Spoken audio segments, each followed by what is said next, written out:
Any more? Roll call. Mrs. Scott. Here. Mr. Brad Upderbrook.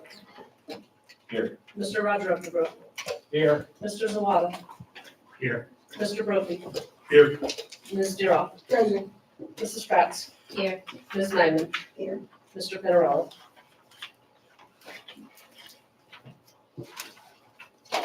Please rise for the pledge of allegiance and moment of silence. Allegiance to the flag of the United States of America and to the republic for which it stands, one nation, under God, indivisible, with liberty and justice for all.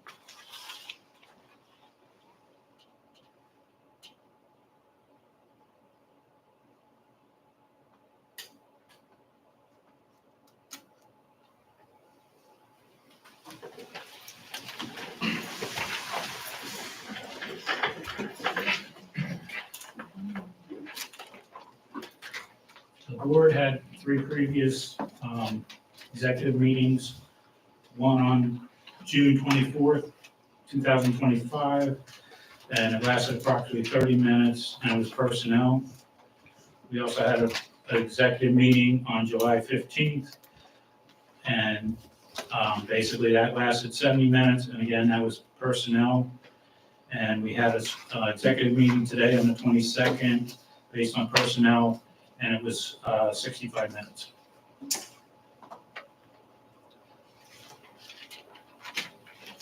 Comment number one, there was nobody signed up.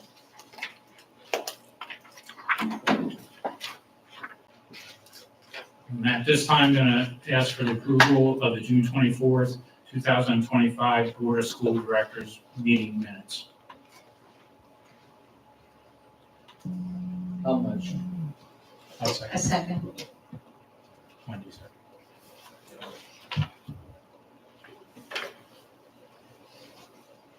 Mrs. Scott. Yes. Mr. Brad Upderbrook. Yes. Mr. Roger Upderbrook. Yes. Mr. Zawada. Yes. Mr. Brophy. No. Ms. Deeroff. No. Mrs. Kratz. Yes. Ms. Nyman. No. Motion carries.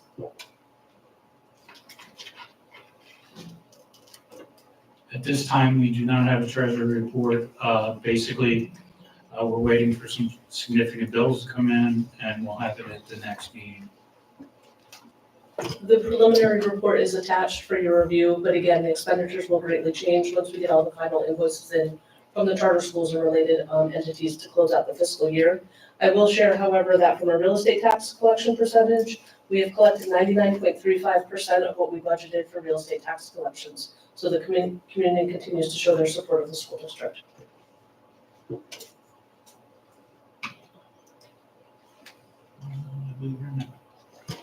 I have, that takes us down to item number 5, discussion and information. And we're going to begin with a presentation by the PA Economy League. I'd like to welcome to the podium, it's Dr. Canizara of the PA Economy League, and the board had asked that representatives from the Economy League come back to discuss about a little bit more about themselves and the progress of the study thus far. So I'm going to turn it over to Dr. Canizara. Great, thank you so much. My name is Vinny Canizaro. I'm the executive. Oh, thank you. My name is Vinny Canizaro. I'm the executive director of Pennsylvania Economy League. I have with me Thank you. Oh, there we go. I can hear myself now. I have with me Patty Moorhead, who is our Director of Financial and Data Analysis. We're going to be tag teaming this and going through our presentation tonight. We have some preliminary numbers to share. We'll go through the methodology that we're using. And I would think in the next month or so, we'll have the final enrollment data and projections to share with the board. So to start us out, we are a 90-year-old nonprofit, nonpartisan local government think tank. We have done over 220 enrollment studies over the last 30, 40 years, all sizes of school districts, big, small, rural, urban, and everything in between.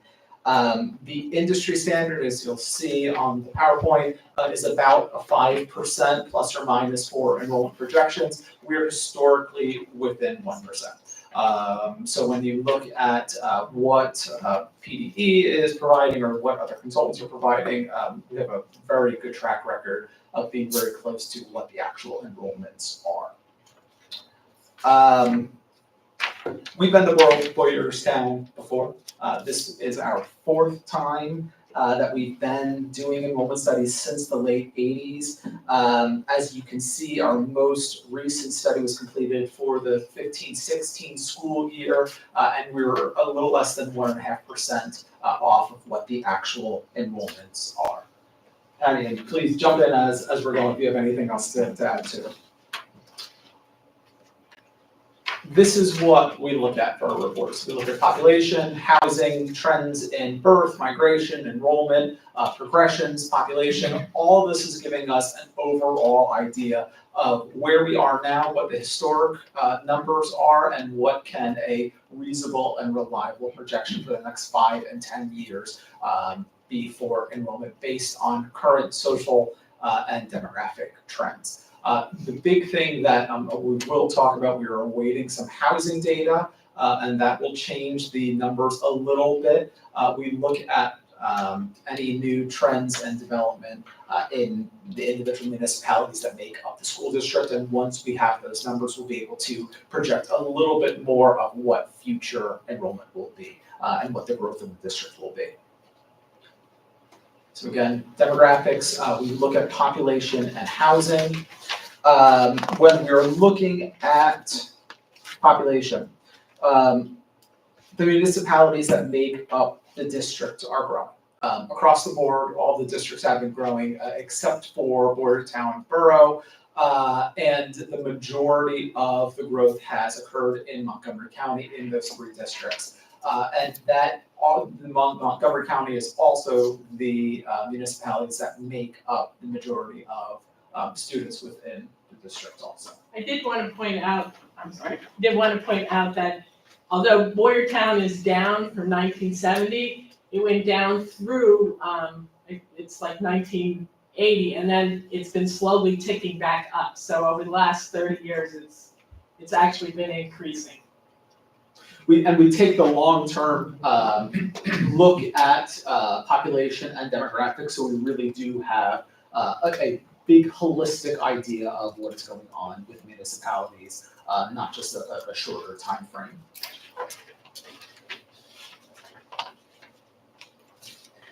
Again, this is a graphical representation. As you can see, since the 70s, the municipalities that make up the school district are increasing.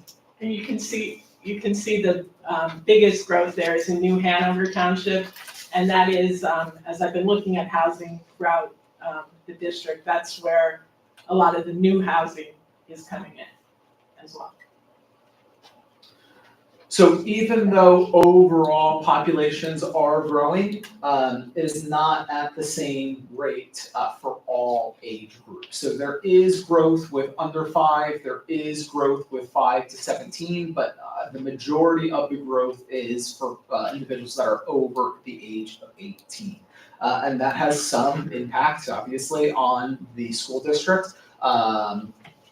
It actually helps with your finances that cohort is growing, because they're the ones that are paying the real estate and earned income tax in the district. Good.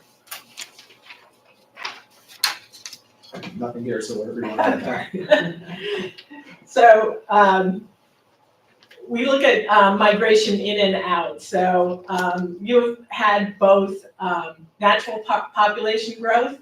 That means that births have exceeded deaths for about, you've added about 9,000 residents through that. But you've also had some in-migration of about 5,000 throughout since 1990. Housing trends.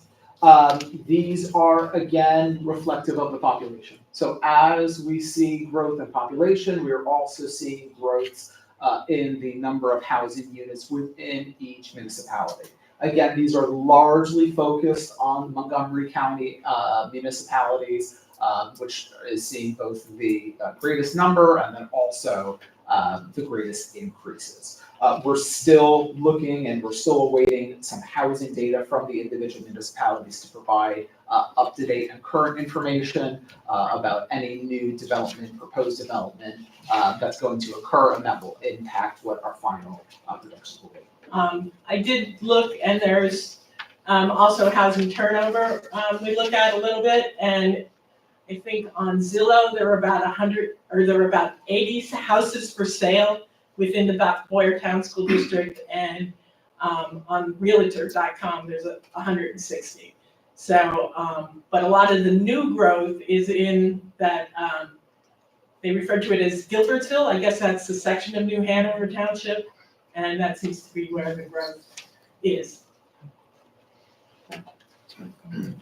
It's Montgomery. Montgomery County, right? It's Douglas, not Hanover. Oh, it's Douglas County. Well, Douglas Township, I'm Montgomery. I know that. And I'm New Hanover. It's like, yeah, so. Yeah, I was looking at that because I was looking at all your municipalities. I'm like, Gilbertsville?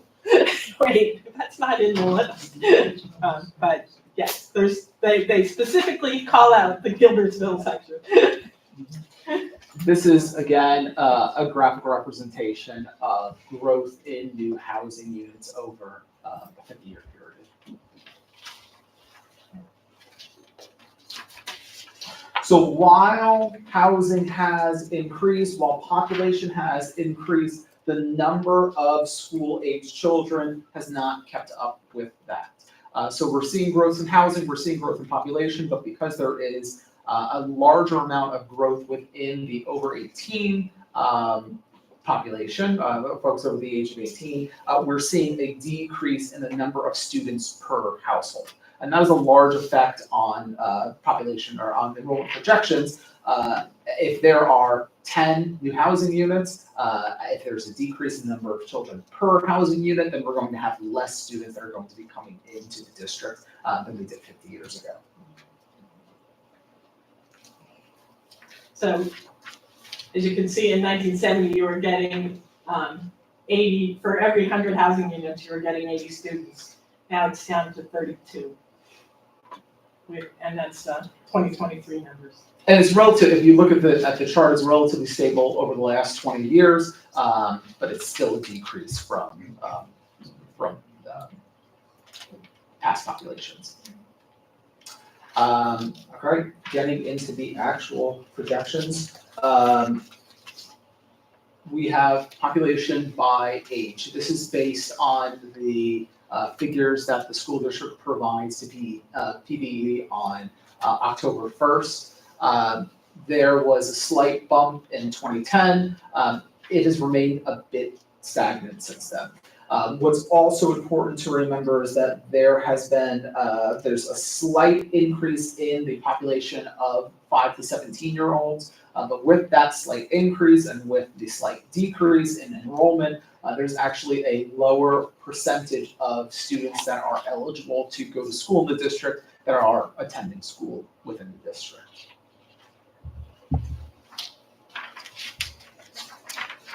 Again, this is, we duplicated this slide, just made it a little different for you to look at. But again, it shows the 80 students down to 32 students. Kindergarten, you are enrolling less students in kindergarten than you graduate the previous year from high school.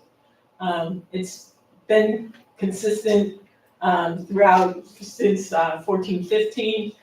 And even a little bit of an uptick this year. We graduated 169 and only enrolled 576 and only enrolled 407. This could be due to your half-day kindergarten.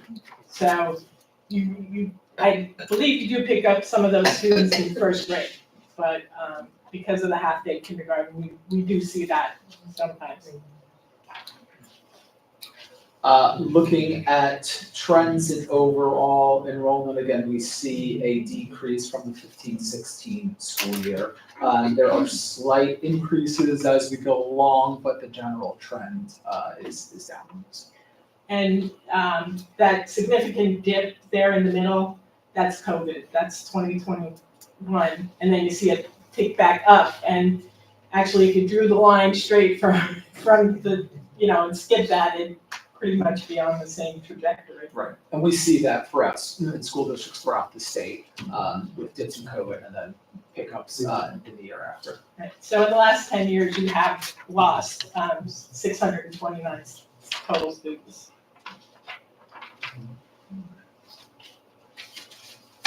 By grade level, so if we look at K through 5, 6 through 8, and 9 through 12, each grade bracket is also decreasing.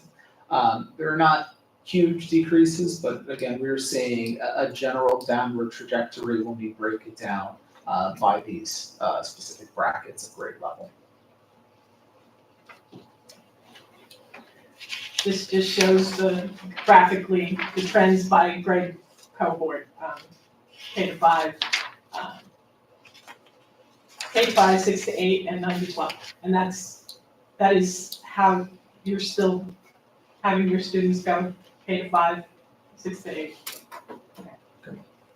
So when we do our actual projections, there are two main factors that play into it. One is the birth patterns, and the second is the grade level progression. Our birth patterns are based on live births within municipalities that make up the school districts. How many of those children will then go to enroll within the school district? And the grade level progression is moving from one grade to the next, and how are children moving through the school district overall.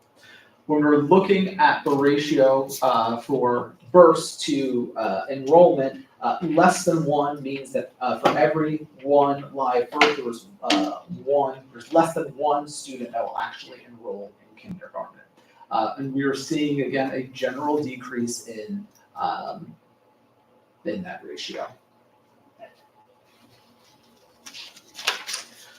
Okay, progression ratios. Patty, if you want to jump in. Again, this is the moving from one grade to the next. So kindergarten students this year, first grade students next year.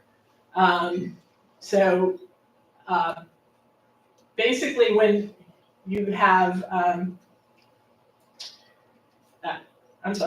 you tend to add students every year through this. The highlights on here, the green is the lowest grade progression ratio from 2021 to 2024-25.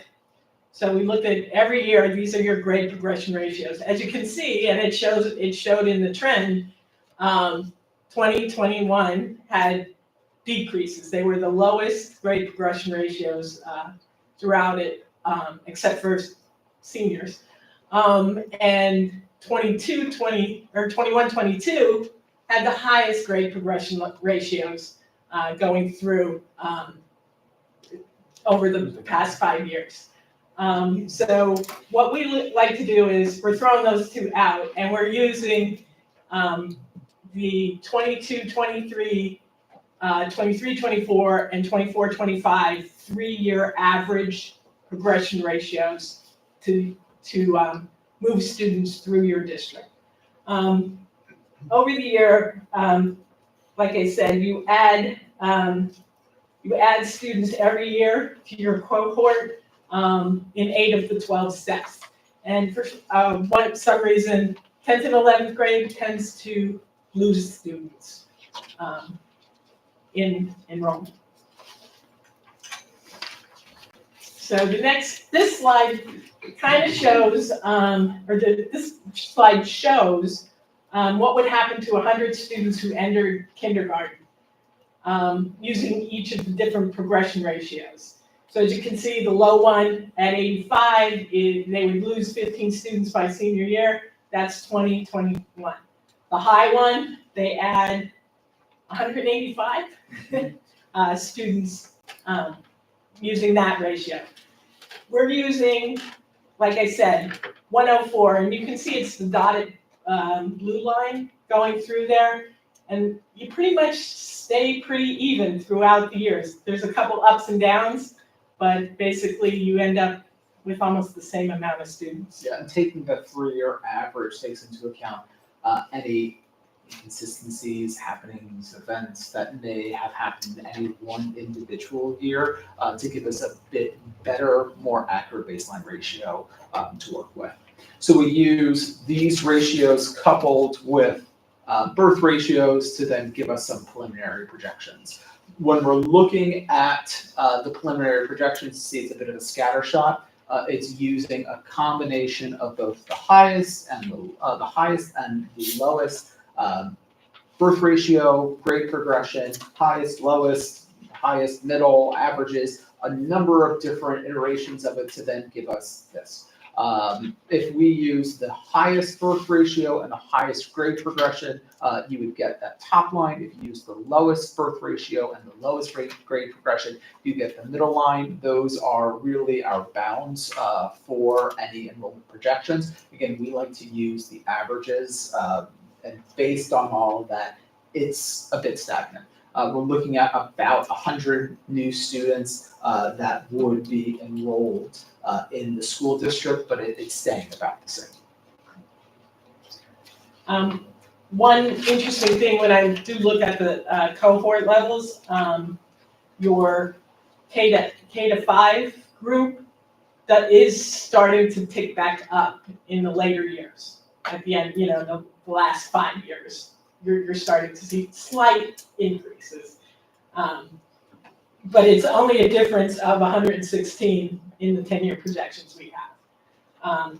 Like I said, these are preliminary, and that's why I don't want, we need to vet these out even more when we get more information and add them into our report.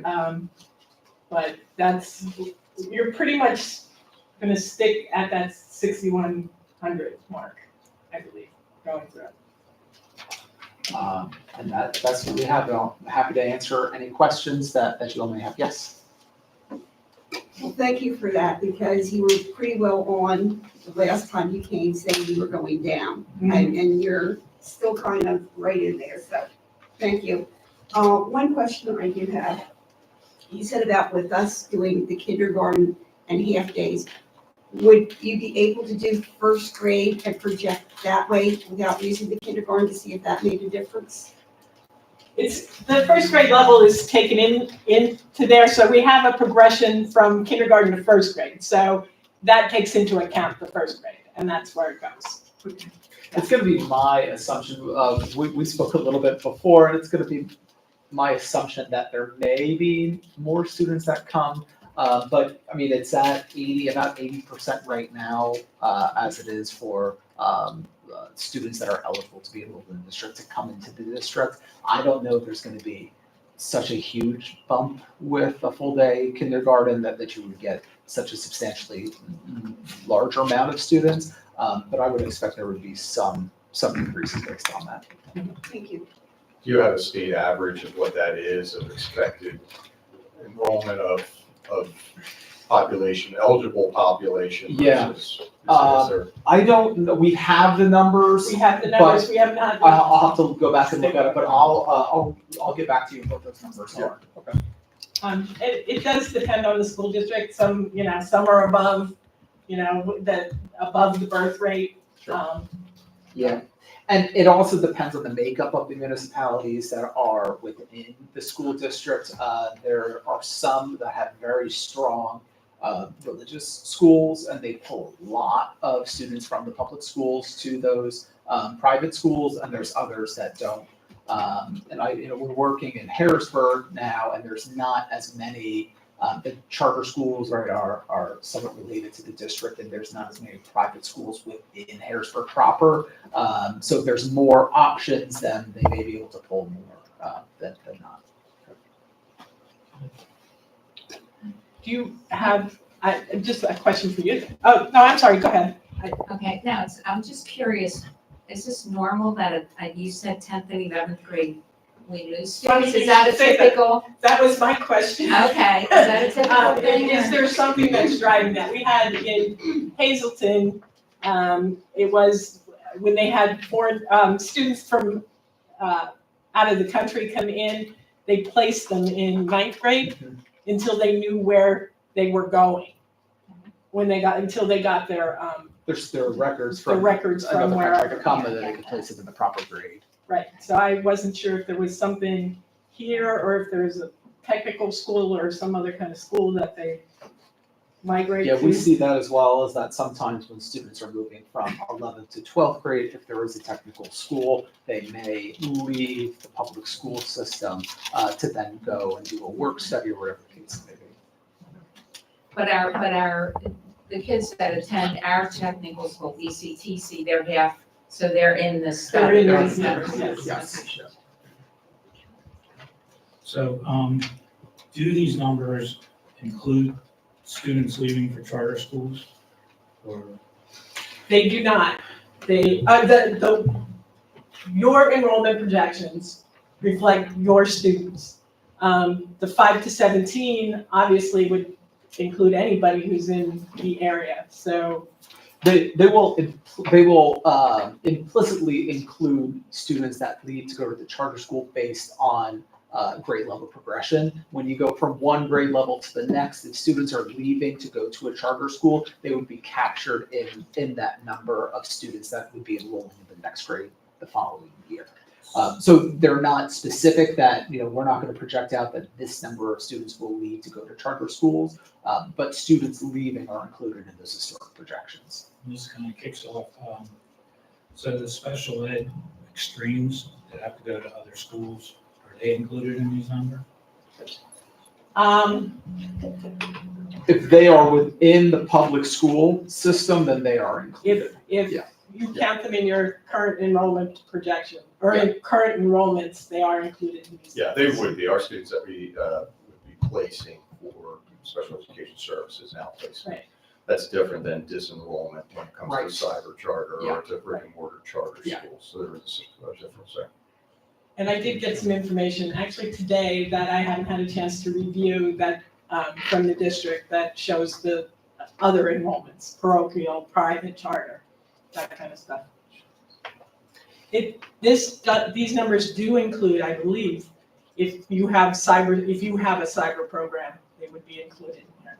Yeah, those students are, and we do. We have some students that are part of our cyber program that are part of, you're capturing those numbers. Ones in which they disenroll to attend a separate, whether it's brick and mortar, cyber, or virtual, Yeah. are separated.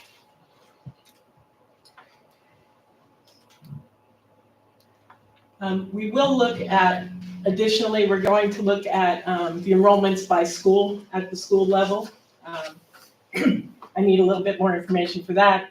And we will do a forecast using, excuse me, the 3-year averages at the municipality level, so you can see how the areas will change as well. Any other questions from the board? Well, it sounds like you're probably about a month out, something Yeah, along yeah, along I think those. so, Okay, yeah. so we look forward to seeing you back and after you finalize and for one final presentation and the report out to the board on that, and which the presentation will be out there for our community as well. That's great. Okay. Thank you all. Thank you for joining us. Thank you so much.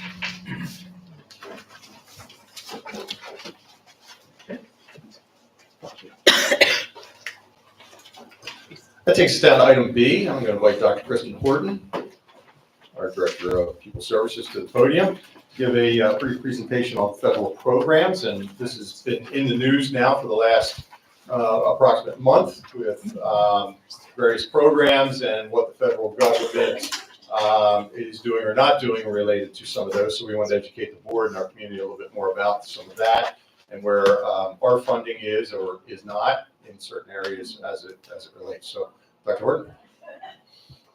Great. Good evening, everyone. Just want to go over quickly our allocations for federal programs, so we're all on the same page with where things stand for the district right now. Okay.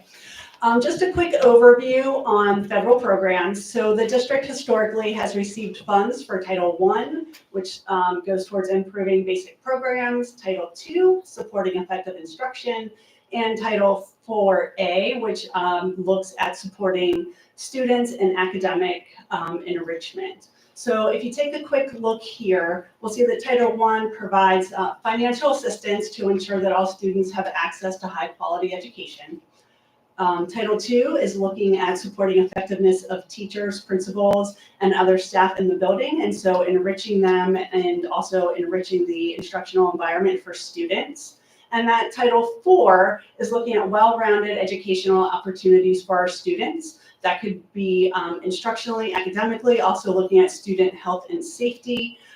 That would be our student wellness if you think of our student assistance program, and also the use of technology to support and improve academic achievement. Wrong way, I'm sorry.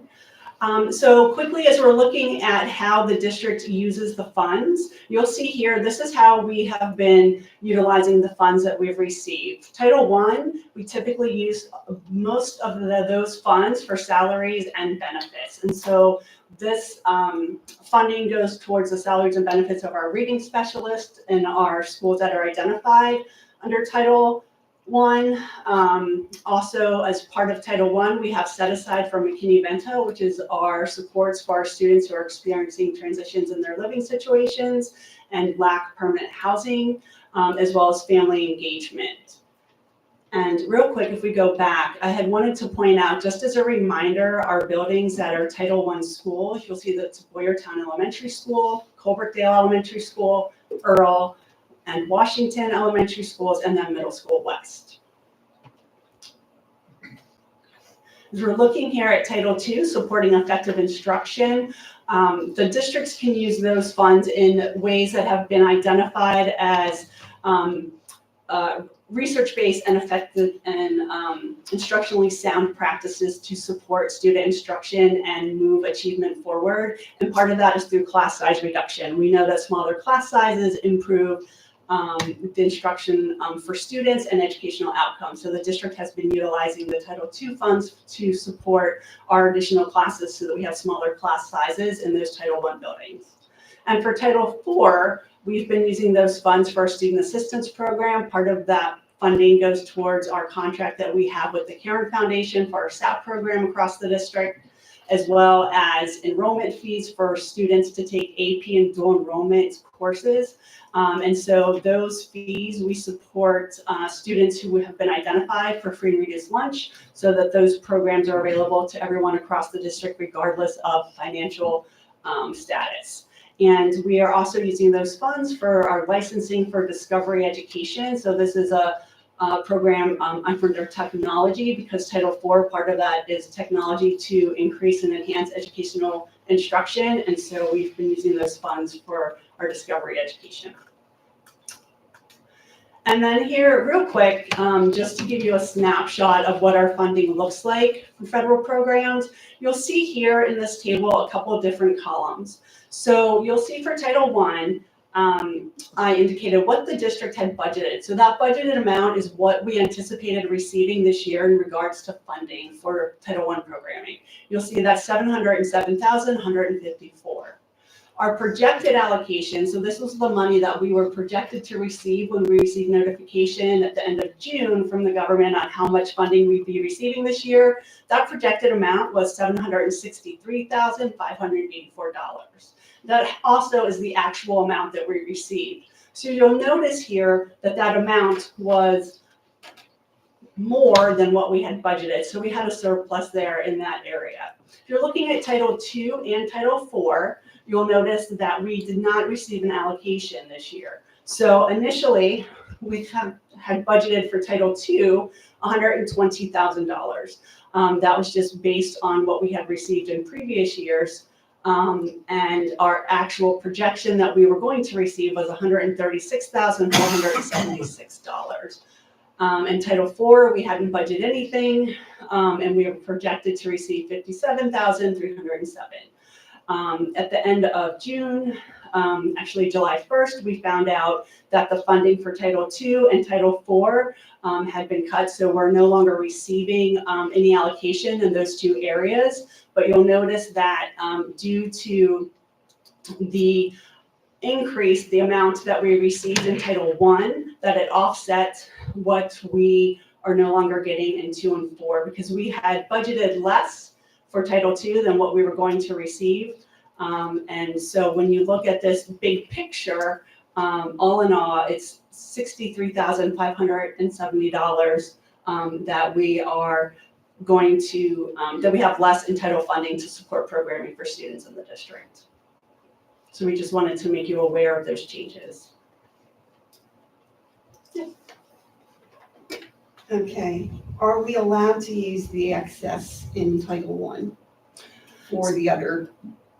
Sure.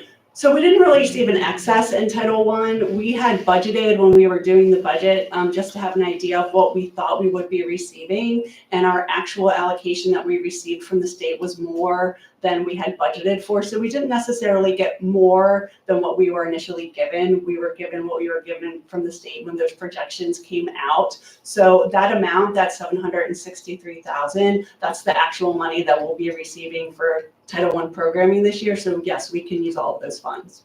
And where are we gonna make up that difference?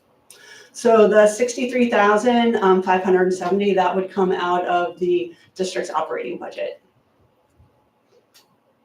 And we have enough in there for that? We'd be able to look at different levels of replacing these programs with either other items we can do.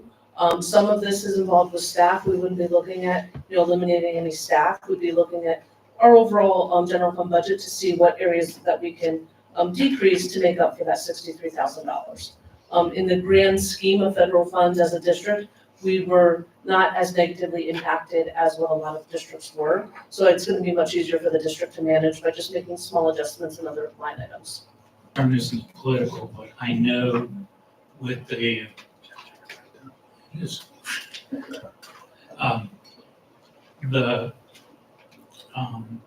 like Title I is being turned over to the agricultural department.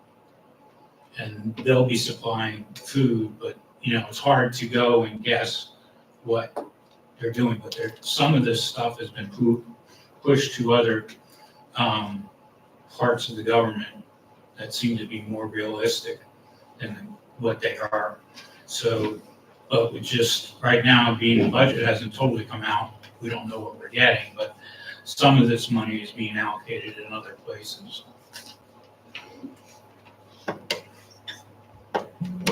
So at this point, regarding the information that I have for Title I, the process remains the same as it has been in the past, that the application for those federal funds is open. It's actually, we have completed that. We're just waiting to submit that final application. So that process and how we indicate how we're going to be using those funds and reporting on how we're using those funds throughout the process is the same at this point. So I don't anticipate changes in the process and or the allocation and receiving those funds as we submit for them. Thank you. So, Title II and Title IV, is that on an annual basis, or are those going for good, or how's that working? To the best of my knowledge, at this point, those funds are not available to us. There has been a lawsuit that Pennsylvania has taken place in that is trying to have those funds released since they were initially allocated to districts. I don't think there's updates on that right now, but as time goes on, we may learn differently and there may be changes. So from our perspective, we'll be continuing with the programs we had planned for those funds as if we had them. And so if that program comes back into place and those applications open, everything is in place just to move forward as planned initially. I think this leads to the bigger question of this year's budgeting cycle. We're really going to need to take a look at all the encompassing funding that we've been getting. Now, obviously, out of a $150 million budget, you can see where these monies are. It's still monies, it's still revenue that was coming in from the federal government. What is going to move forward, it's unclear right now. So there's going to have to be probably a conservative look at what we budget and how we budget moving forward as it relates to federal programs to see if that funding will continue.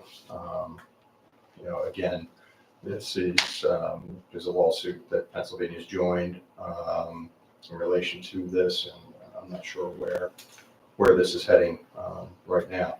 Mr. Sultanic, any updates from the legal side that you're hearing in relation to this?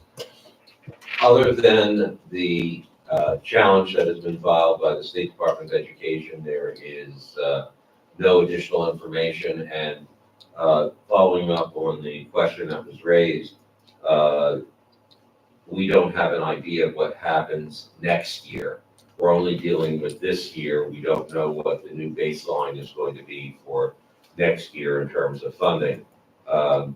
Zawad is correct that there were original announcements saying that other departments are going to be assuming responsibility over different programs, and we may have to sort that all through. But as it stands right now, we don't have any direction on what's happening. And if somebody tells you a definitive answer, they don't know what they're talking about.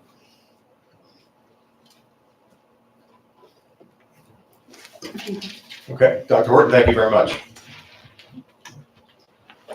That takes us down to item C, and two capital projects, which had been presented earlier in the year, had been included in the budget, and we wanted to, as those projects are now coming to be, we wanted to make sure we had those in front of you. So we'll start, Ms. Denicola, with the facilities, the capital projects. So as these previous were presented at the March 11th, I believe, Committee of the Whole meeting, capital and information technology projects. They're at the point that now we're bringing them to fruition. We have final contracts we'd like to move forward.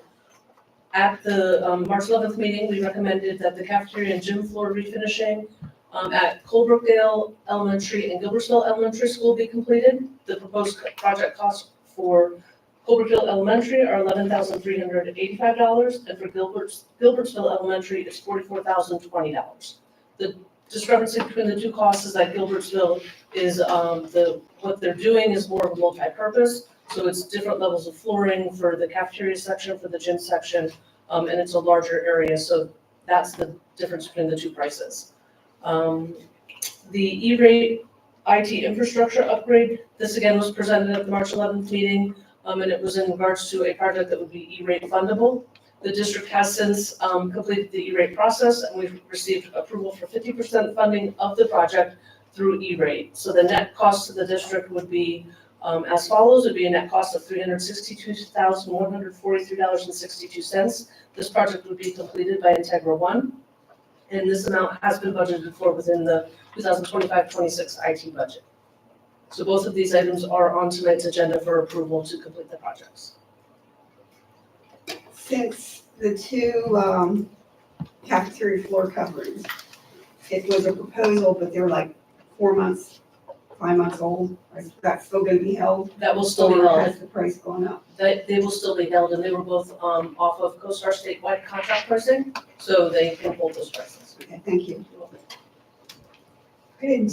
I didn't see a amount, like on the one for Gilbertsville, I see how many square feet, et cetera, but not on the one for Cooperstown. So the Colebrookdale project is a single project in that they're using the same flooring throughout the throughout that area, whereas at Gilbertsville, it's two different flooring, two different applications, so they quoted separately each level of flooring with the different prices.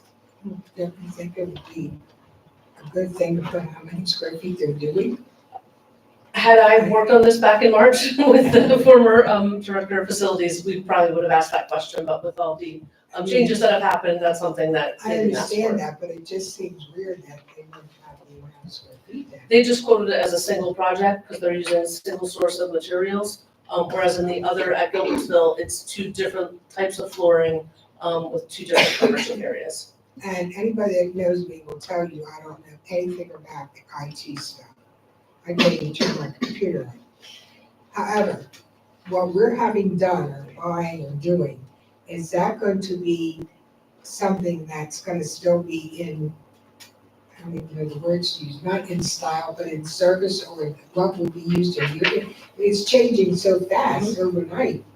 If we're spending all this money, is that gonna still be like, I don't wanna say musical, but I think you know where I'm going. Yeah, Mr. Fike can give you an idea of what the end of life would be and how the replacement would be. Oh, I don't mean operated that, for. how long it's gonna last, how long we're gonna need this type of thing Technology. before it changes again.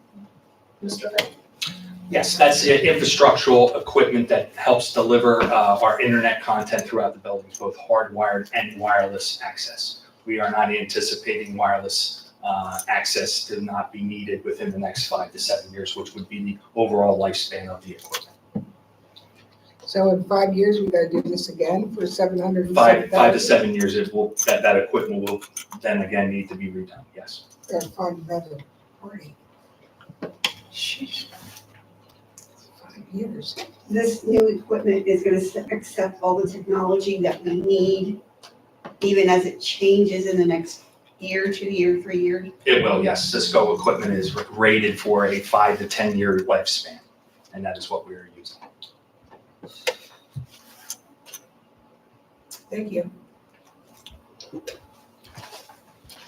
Thank you, Mr. Fite. That takes us down to item D, and just quickly, this is a e-signature resolution. This allows me, as the year has now turned over, there are a number of things that were signed last summer as it relates to grants and such, and as required inside of PDE, there must be an e-signature only, and I need a resolution with my actual name on that, and the board must take a vote on that for that to be allowable and for us to send that documentation to the state for all this to go through. This is something we did before. I don't remember it. Yeah, it's done whenever there's a changing of the guard of the superintendent. And since my superintendency started kind of mid-year, missing a lot of the sign off of the e-grant components to this. It would have been done through Mrs. Storsha in the previous 3 years, so you don't have to do it annually. It's just when there's a changeover of the superintendency. How come, I never seen any before with vice president on, it's always the president, how come this one's different? Don't really have an answer for you on that, to be honest with you. This is Sultanic, do you have any idea? For tonight, so that it could be signed this evening, is probably why. Is that acceptable? Yes. Okay. Mrs. Kramer must have put that on there for this evening, so that once the meeting's adjourned, if this is approved, Mr. Zawada would sign off on that. I never seen it before.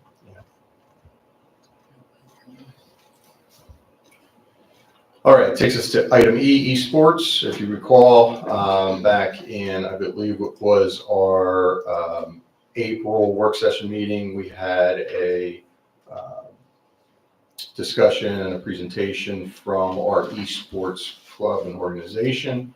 To memorialize, we asked if we could provide at some point down the road an MOU documenting this as a recognized club activity within the CBA. So this MOU is for that particular reason. Mr. Sultanic's office worked on this document, and we're bringing it forward for your consideration.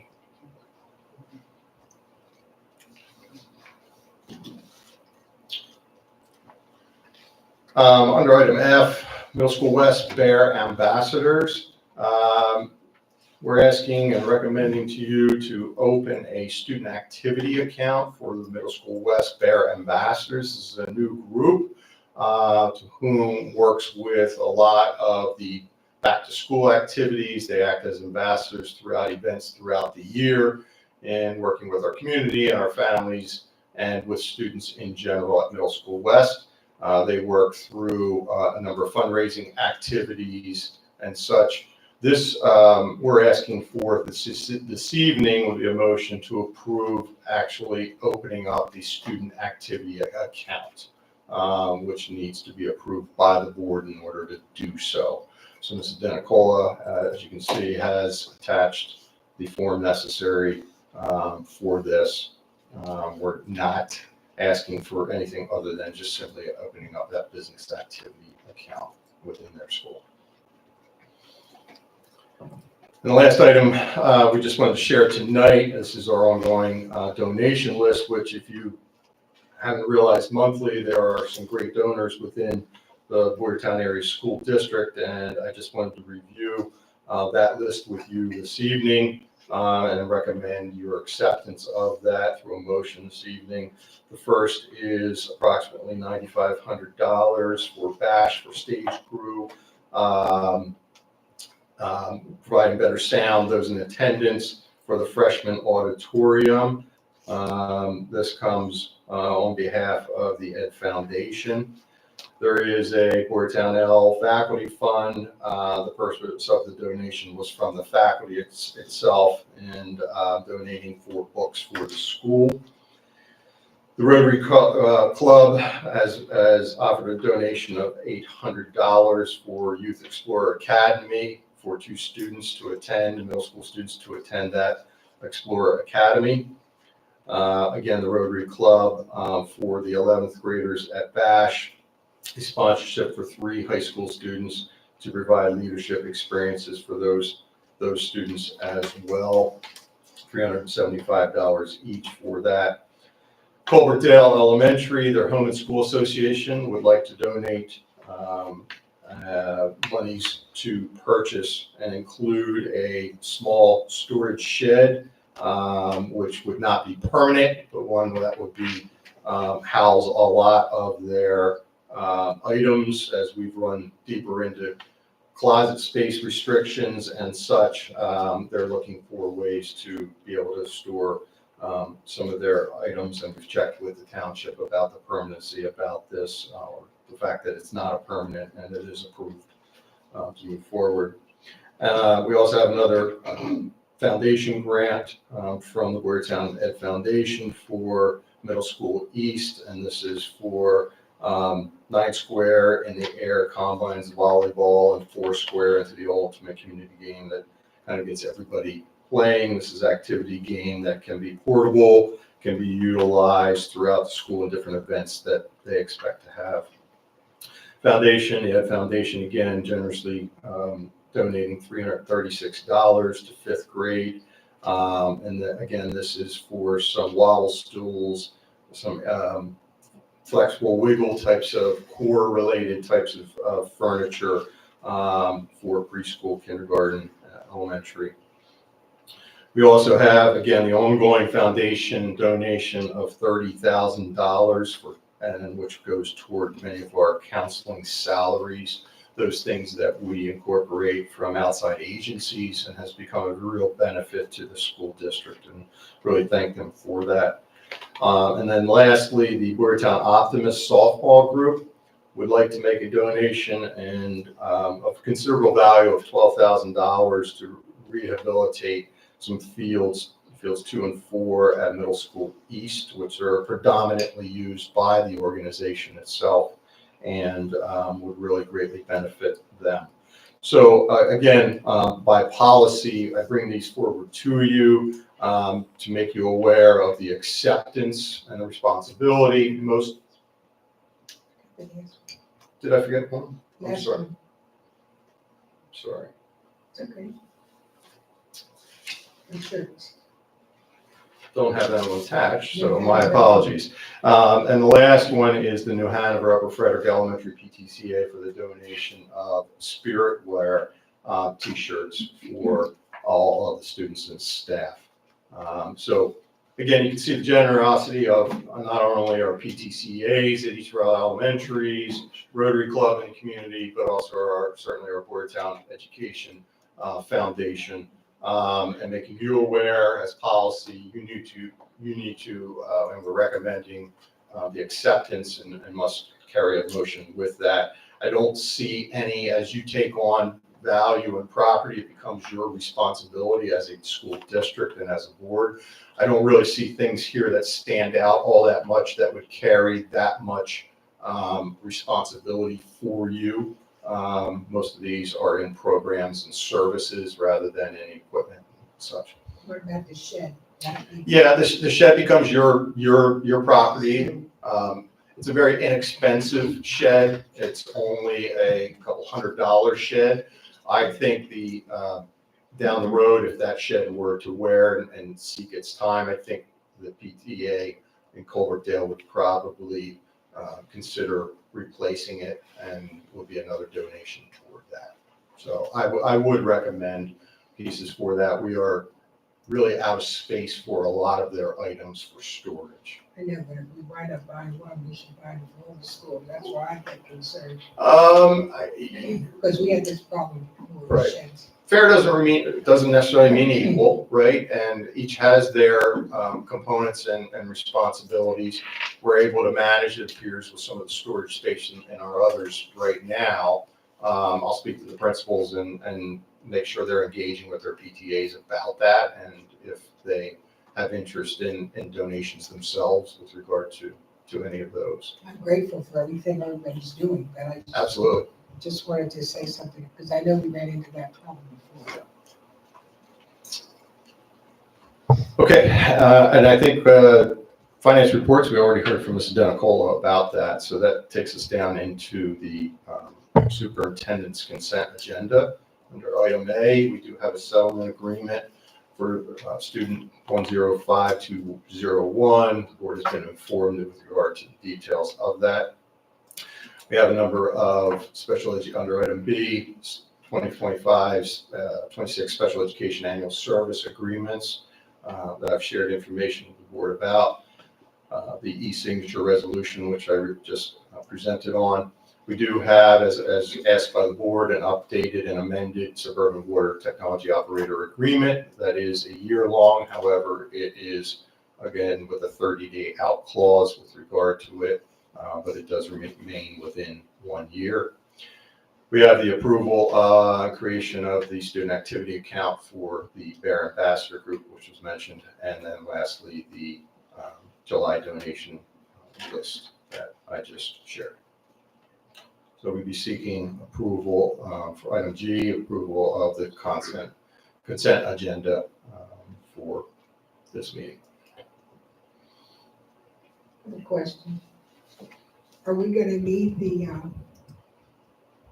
suburban water agreement if we're hiring someone? We will, and we talked a little bit about that at the last meeting, if you recall.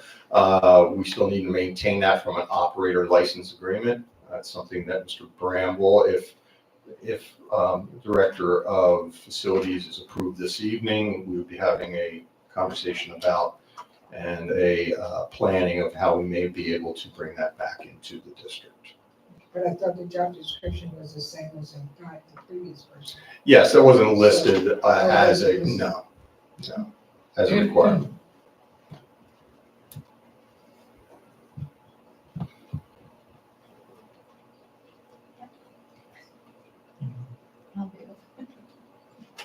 So Scott's motion. Second. Why does it?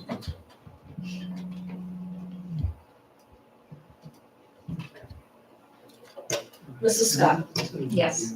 Mr. Brad Upgrove, Yes. Mr. Roger Upgrove, Yes. Mr. Zawada, Yes. Mr. Brophy, Yes. Ms. Deeroff, Yes, Mrs. Kratz, Yes. Ms. Nyman, Yes, motion carries. Under item 8, the superintendent's itemized agenda, we do have, under item A, we are recommending the approval of the esports MOU as shared in this meeting earlier. A motion. Sawada seconds.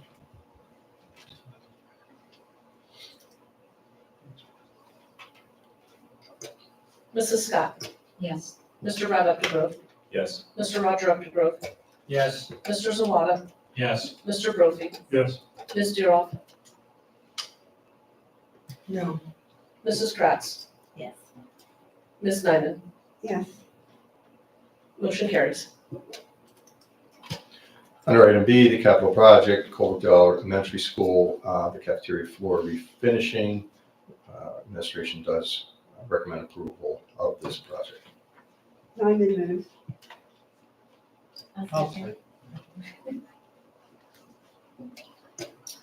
Mrs. Scott, Yes.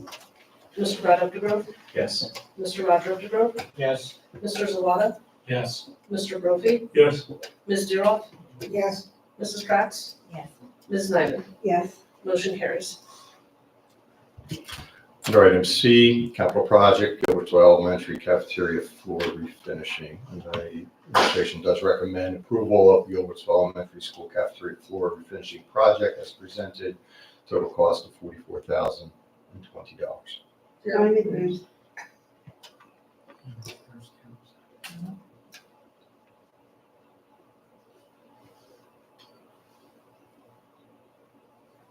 Mrs. Scott, Yes. Mr. Brad Updegrove, Yes. Mr. Roger Updegrove, Yes. Mr. Zawada, Yes. Mr. Brophy, Yes.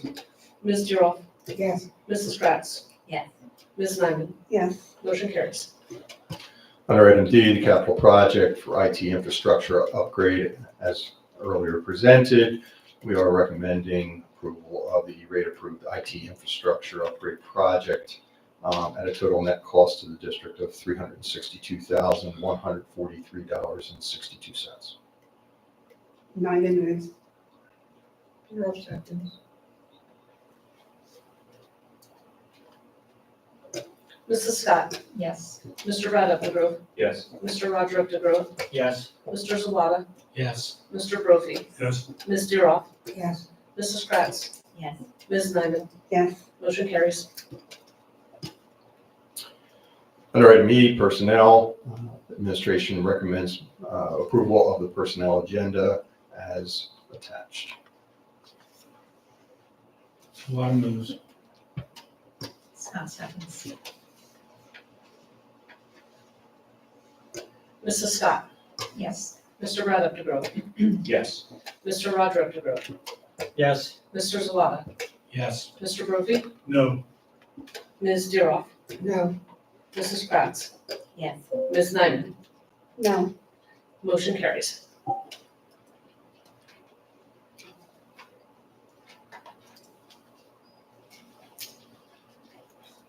That brings us to the second public comment.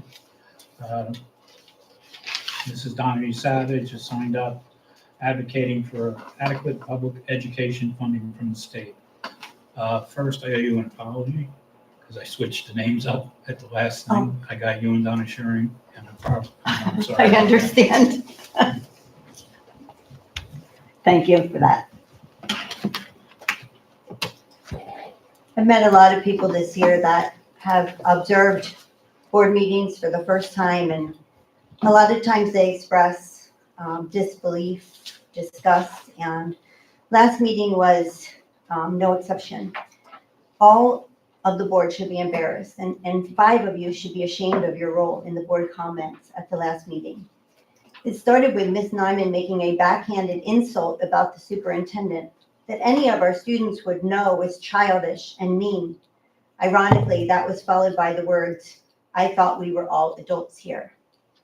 Then 3 board members attempted to describe an incident that apparently happened outside the board meeting. They seemed to be insinuating that they were threatened, and the board president was very heavy-handed and didn't want to hear about it. Again, the interaction between these 4 board members was just mean and inappropriate. Definitely not an effective way to address the issue and not the effective decorum expected from a school board. Finally, Mr. Zawada read a statement posted by Representative Donna Schuring about why she voted no for providing adequate funding to public schools. Why? To what end? Last year, Mr. Zawada also made a comment purportedly from Representative Donna Shoren arguing against adequate state funding to Boyertown. And it was riddled with misinformation. In fact, when I saw Representative Shoren last fall, she agreed that this was not correct information, but that the information did not come from her, but was a misunderstanding of a 2-page Republican committee document.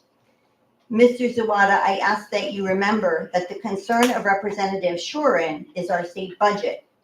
But your concern, you took an oath when elected to abide by the state constitution and represent the needs of our students and our community at Boyertown. Recall that in 2023, a judge's ruling declared that the state's funding of public education was unconstitutional and inadequate. The state budget is now nearly a month overdue, and I implore you to advocate for the millions of dollars due to Boyertown in terms of adequacy funding and cyber charter funding reform. Thank you for listening. That brings us to board comments. I'm going to ask, please treat tonight fellow members and administration with the respect we all deserve. So I appreciate your comments, but please don't go attacking each other. So, Mr. Upgrove, I don't have that. Mrs. Nyman, I'll let it go tonight. Mrs. Kratz, I just have a quick question. The AI committee meetings, are they just off for right now, or did I miss anything? no, you're just. Okay. Mr. Stout, do you have an update? They will be reorganized as the start of the school year. We didn't coordinate anything for this summer specifically. Okay, that's understandable. I just wanted to confirm something. It was mentioned at the meeting that I was at the high school that we were not going to, or they might not, use an AI detector this year with student reports. Is that something that's been settled, or are we all still in discussion on that sort of thing? It's still in discussion. The feeling is right now there is a lot of controversy around using one, and that's part of what the committee conversations will entail over the next, so many months. But at this particular point in time, we are not looking to put one in place. We're looking at some other options that could be available that could help control the use of actual AI in the classroom. So you're still gonna have something that is detecting AI for the students just handing in a report that's, We're looking at the protocols around the actual use of AI and the allowable opportunities to use it, so kids have the ability to, have it as an option within the classroom, but then also having situations where it's in a controlled environment where they would not be able to use it. And looking at historical perspective on documents and things like that to see if they have in fact used it at different times. So again, it is really the work of the committee that's trying to come to an agreement with the most efficient and effective way to do that, because there's been a lot of lawsuits and things that have been out there of detector use that have been challenged over time that really have not yielded positive results. okay, so it's still in discussion. It absolutely, I mean, the whole topic of AI is absolutely in discussion. Okay. If possible, Mr. Stout, if we can schedule that a couple weeks into the school year. Yeah, I will work with Mrs. Petrie and we will work on a timeline. Yep. Thank you. Ms. Deeroff, No, Mr. Brophy, nothing? Mr. Upton? I apologize if I made any statements tonight wrong. It's the first time in a long time doing this. And I appreciate the board tonight treating each other at the respect that they deserve. So, and I do want to let people know that Mr. Panarello's aunt passed away, and that's why he was not here tonight. So if you can keep him in his prayers, that would be great. Just under item 11 announcements, we're back on our regular schedule starting August. August 12th will be our next committee of the whole meeting, and the 26th our next legislative meeting. Motion to adjourn. On the move.